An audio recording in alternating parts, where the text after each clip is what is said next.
आपण बघत आहात एकेपी न्यूज मराठी। आपला आवाज आपली ताकद। सबस्क्राइब करा, शेअर करा, लाईक करा।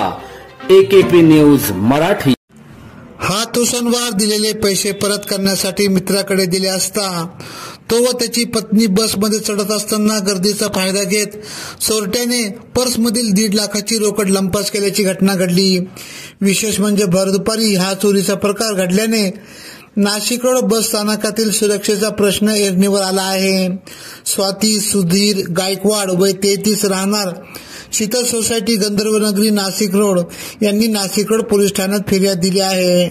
याबाबत माहिती अशी की सिन्नर येथील रायते यांनी नाशिक रोड येथील रामा विंचू यांना हात उसनवार 1.5 लाख रुपये दिले होते। विंचू यांनी रायते यांना पैसे घेण्यासाठी नाशिक रोड येथे बोलवले, मात्र सोबत काम करणारा व नाशिक रोड येथे राहणारा सुधीर गायकवाड व या मित्रास रायते यांनी पैसे घेऊन कामावर या तेव्हा नाशिक सिन्नरला घेऊन या असे सांगितले।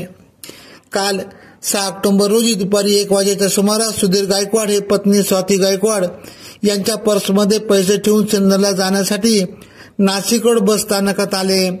सिन्नरच्या दिशेने जाणाऱ्या शिवशाही बसमध्ये चढत असताना गर्दीचा फायदा घेऊन स्वाती गायकवाड यांच्या पर्समधील 1.5 लाख रुपयावर अज्ञात चोरट्यांनी डल्ला मारला।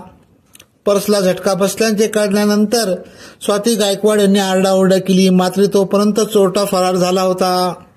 बस स्थानकात चोऱ्याचे प्रमाण फार वाढले आहे। येथील सीसीटीव्ही कॅमेरे बंद असल्याचा फायदा चोरटे राजरोसपणे घेत आहे। या प्रकरणी नाशिक रोड पोलीस ठाण्यात गुन्हा दाखल करण्यात आला असून वरिष्ठ पोलीस निरीक्षक आशिष गिरी यांच्या मार्गदर्शनाखाली गुन्हे शोध पथकाचे पोलीस हवालदार विजय टेमगर करीत आहेत। एकेपी न्यूज साठी ब्युरो चीफ अनवर खान पठाण, नाशिक।